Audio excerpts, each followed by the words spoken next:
For years, I've been trying to convince other keyboard players and musicians to learn scales and modes.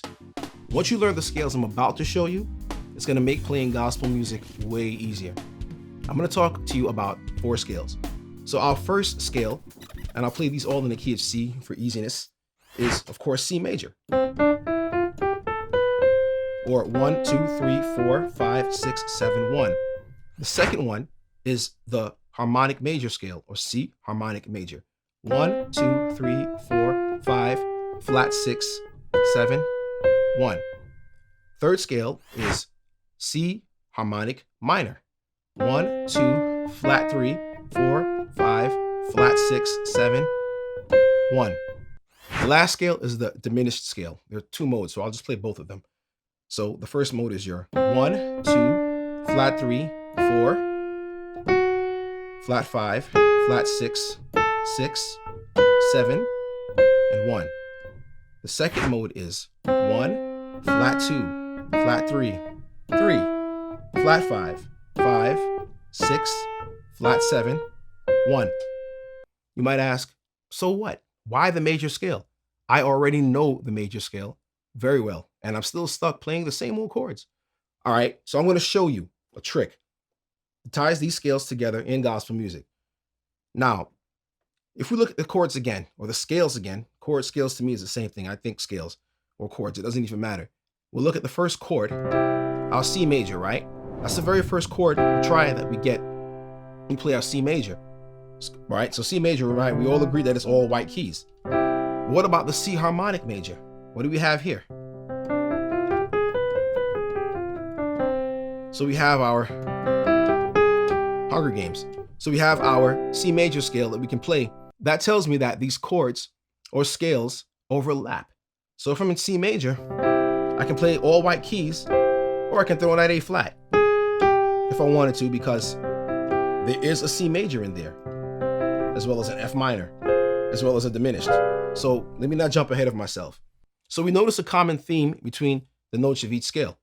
So now, instead of trying to figure out a way to force some new chord we just learned into a song we've been playing for like years, we can approach the same song armed with a brand new perspective. Now let's look at a real world application. We'll take this in C now, okay? So we'll do this.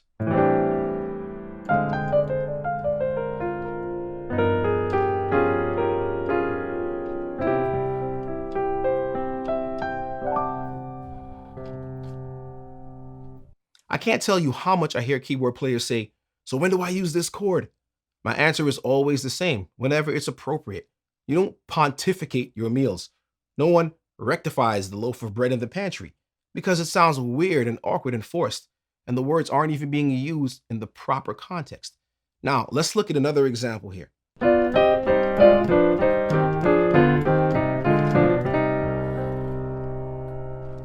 Used in the proper context, your chords will flow like water and not sound out of place. Remember, just like speaking, music is communicating using tension and release. Okay? Tension and release. Now, if I played a motif in C major, so let's take this.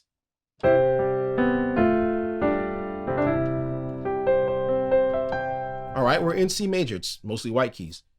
But what if I played this? Is it just as valid? Or if I played this?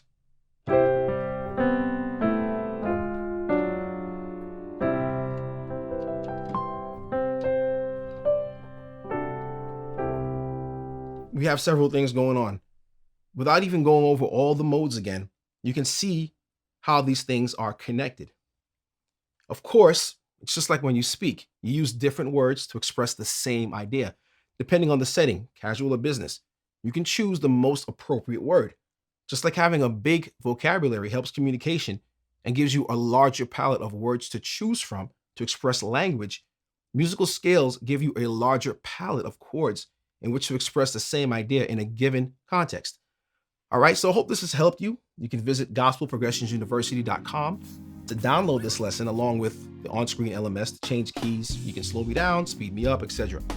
Also available is the MIDI of this lesson. So if this has helped you, please don't forget to subscribe. God bless, and I will see you in the next video.